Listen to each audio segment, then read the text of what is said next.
कार्तिक महात्म्य। कार्तिक की श्रेष्ठता के प्रसंग में शंखासुर के वध, वेदों के उद्धार तथा तीर्थराज के उत्कर्ष की कथा। सत्यभामा ने पूछा, देव देवेश्वर, तिथियों में एकादशी और महीनों में कार्तिक मास आपको विशेष प्रिय क्यों है? इसका कारण बताइए। भगवान श्री कृष्ण बोले, सत्य, तुमने बहुत अच्छी बात पूछी है, एकाग्रचित होकर सुनो। प्रिय, पूर्व काल में राजा पृथु ने भी देवर्षि नारद से ऐसा ही प्रश्न किया था। उस समय सर्वज्ञ मुनि ने उन्हें कार्तिक मास की श्रेष्ठता का कारण बताया था। नारद जी बोले, पूर्व काल में शंख नाम का एक असुर था, जो त्रिलोकी का नाश करने में समर्थ तथा महान बल एवं पराक्रम से युक्त था। वह समुद्र का पुत्र था।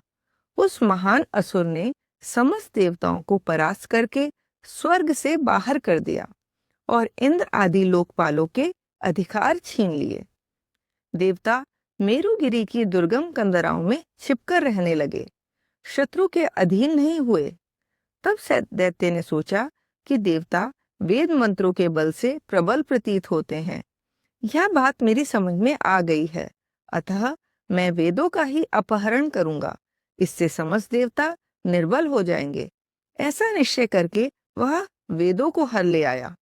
इधर ब्रह्मा जी पूजा की सामग्री लेकर देवताओं के साथ वैकुंठ लोक में जा भगवान विष्णु की शरण में गए। उन्होंने भगवान को जगाने के लिए गीत गाए और बाजे बजाए। तब भगवान विष्णु उनकी भक्ति से संतुष्ट हो जाग उठे। देवताओं ने उनका दर्शन किया। वह सहस्त्रों सूर्यों के समान कांतिमान दिखाई देते थे। उस समय षोडशोपचार से भगवान की पूजा करके देवता उनके चरणों में पड़ गए। तब भगवान लक्ष्मीपति ने उनसे इस प्रकार कहा। श्री विष्णु बोले, देवताओं, तुम्हारे गीत, वाद्य आदि मंगलमय कार्यों से संतुष्ट हो मैं वर देने को उद्यत हूँ। तुम्हारी सभी मनोवांछित कामनाओं को पूर्ण करूंगा। कार्तिक के शुक्ल पक्ष में प्रबोधिनी काशी के दिन जब एक पहर रात बाकी रहे, उस समय गीत वाद्य आदि मंगलमय विधानों के द्वारा जो लोग तुम्हारे ही समान मेरी आराधना करेंगे, वे मुझे प्रसन्न करने के कारण मेरे समीप आ जाएंगे। शंखासुर के द्वारा हरे गए संपूर्ण वेद जल में स्थित हैं। मैं सागर पुत्र शंख का वध करके उन्हें ले आऊंगा। आज से लेकर सदा ही प्रतिवर्ष कार्तिक मास में मंत्र, बीज और यज्ञों से युक्त वेद जल में विश्राम करेंगे। आज से मैं भी इस महीने में जल के भीतर निवास करूंगा। तुम लोग भी मुनीश्वरों को साथ लेकर मेरे साथ आओ। इस समय जो श्रेष्ठ द्विज प्रातः स्नान करते हैं, वे निश्चय ही संपूर्ण यज्ञों का अवभृत स्नान कर चुके। जिन्होंने जीवन भर शास्त्रोक्त विधि से कार्तिक के उत्तम व्रत का पालन किया हो, वे तुम लोगों के भी माननीय हों। तुमने एकादशी को मुझे जगाया है, इसलिए यह तिथि मेरे लिए अत्यंत प्रीतिदायिनी और माननीय होगी। कार्तिक मास और एकादशी तिथि, इन दो व्रतों का यदि मनुष्य अनुष्ठान करे तो ये मेरे सानिध्य की प्राप्ति कराने वाले हैं। इनके समान दूसरा कोई साधन नहीं है। नारद जी कहते हैं, यह कहकर भगवान विष्णु मछली के समान रूप धारण करके आकाश में विंध्य पर्वत निवासी कश्यप मुनि की अंजलि में गिरे। मुनि ने करुणावश उस मत्स्य को अपने कमंडलू में रख लिया, किंतु वह उसमें अट न सका। तब उन्होंने उसे कुएं में ले जाकर डाल दिया। जब उसमें भी वह न आ सका, तब मुनि ने उसे तालाब में पहुंचा दिया, किंतु वहां भी यही दशा हुई। इस प्रकार उसे अनेक स्थानों में रखते हुए अंततोगत्वा उन्होंने समुद्र में डाल दिया। वहां भी बढ़कर वह विशालकाय हो गया। तदनंतर उन मत्स्य रूपधारी भगवान विष्णु ने शंखासुर का वध किया और उस शंख को अपने हाथ में लेकर वे बद्री वन में गए।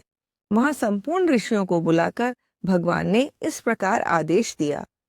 श्री विष्णु बोले, महर्षियों, जल के भीतर बिखरे हुए वेदों की खोज करो और रहस्यों सहित उनका पता लगाकर शीघ्र ही ले आओ। तब तक मैं देवताओं के साथ प्रयाग में ठहरता हूँ। तब तेज और बल से संपन्न समस्त मुनियों ने यज्ञ और बीज सहित वेद मंत्रों का उद्धार किया। जिस वेद के जितने मंत्र को जिस ऋषि ने उपलब्ध किया, वही उतने भाग का तब से ऋषि माना जाने लगा। तदनंतर सब मुनि एकत्रित होकर प्रयाग में गए तथा ब्रह्मा जी सहित भगवान विष्णु को उन्होंने प्राप्त किए हुए वेद अर्पण कर दिए। यज्ञ सहित वेदों को पाकर ब्रह्मा जी को बड़ा हर्ष हुआ तथा उन्होंने देवताओं और ऋषियों के साथ प्रयाग में अश्वमेध यज्ञ किया। यज्ञ की समाप्ति होने पर देवता, गंधर्व, यक्ष, किन्नर तथा गुह्यकों ने पृथ्वी पर साष्टांग प्रणाम करके यह प्रार्थना की। देवता बोले, देवाधिदेव जगन्नाथ प्रभु, हमारा निवेदन सुनिए। हम लोगों के लिए यह बड़े हर्ष का समय है, अतः आप हमें वरदान दें। रमापते, इस स्थान पर ब्रह्मा जी को खोए हुए वेदों की प्राप्ति हुई है तथा आपकी कृपा से हमें भी यज्ञ भाग उपलब्ध हुआ है, अतः यह स्थान पृथ्वी पर सबसे अधिक श्रेष्ठ और पुण्यवर्धक हो। इतना ही नहीं, आपके प्रसाद से यह भोग और मोक्ष का भी दाता हो। साथ ही यह समय भी महान पुण्यदायक और ब्रह्म हत्यारे आदि की भी शुद्धि कराने वाला हो। इसमें दिया हुआ सब कुछ अक्षय हो, यही वर हमें दीजिए। भगवान विष्णु ने कहा, देवताओं, तुमने जो कुछ कहा है उसमें मेरी भी सम्मति है, अतः तुम्हारी इच्छा पूर्ण हो। यह स्थान आज से ब्रह्म क्षेत्र नाम धारण करे। सूर्यवंश में उत्पन्न राजा भगीरथ यहाँ गंगा को ले आएंगे और वह सूर्य कन्या यमुना जी के साथ यहाँ मिलेंगी। ब्रह्मा जी सहित तुम संपूर्ण देवता भी मेरे साथ यहाँ निवास करो।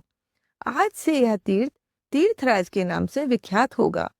यहाँ किए हुए दान, व्रत, तप, होम, जप और पूजा आदि कर्म अक्षय फल के दाता और सदा मेरी समीपता की प्राप्ति कराने वाले हों। 7 जन्मों में किए हुए ब्रह्म हत्या आदि पाप भी इस तीर्थ का दर्शन करने से तत्काल नष्ट हो जाएं।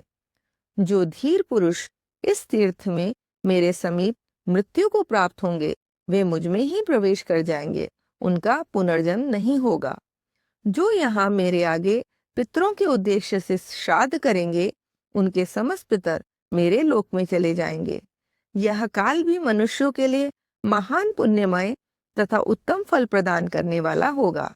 सूर्य के मकर राशि पर स्थित रहते हुए जो लोग यहाँ प्रातःकाल स्नान करेंगे, उनके लिए यह स्थान पापनाशक होगा। मकर राशि पर सूर्य के रहते समय माघ में प्रातः स्नान करने वाले मनुष्यों के दर्शन मात्र से सारे पाप उसी प्रकार भाग जाते हैं जैसे सूर्योदय से अंधकार। माघ में जब सूर्य मकर राशि पर स्थित हो, उस समय यहाँ प्रातः स्नान करने पर मैं मनुष्यों को क्रमशः सालोक्य, सामीप्य और सारूप्य 3 प्रकार की मुक्ति दूंगा। मुनीश्वरों, तुम सब लोग मेरी बात सुनो। यद्यपि मैं सर्वत्र व्यापक हूँ, तो भी बद्री वन में सदा विशेष रूप से निवास करता हूँ। अन्यत्र 10 वर्षों तक तपस्या करने से जिस फल की प्राप्ति होती है, वही वहां 1 दिन की तपस्या से तुम लोग प्राप्त कर सकते हो। जो नरश्रेष्ठ उस स्थान का दर्शन करते हैं, वे सदा के लिए जीवन मुक्त हैं। उनके शरीर में पाप नहीं रहता। नारद जी कहते हैं, देवदेव भगवान विष्णु देवताओं से इस प्रकार कहकर ब्रह्मा जी के साथ वहीं अंतर्ध्यान हो गए तथा इंद्र आदि संपूर्ण देवता भी अपने अंशों से वहां रहकर स्वरूप से अंतर्ध्यान हो गए। जो शुद्ध चित्त वाला श्रेष्ठ पुरुष इस कथा को सुनता या सुनाता है, वह तीर्थराज प्रयाग और बद्रीवन की यात्रा करने का फल प्राप्त कर लेता है। इति हरिओम तत्सत, हरिओम तत्सत, हरिओम तत्सत।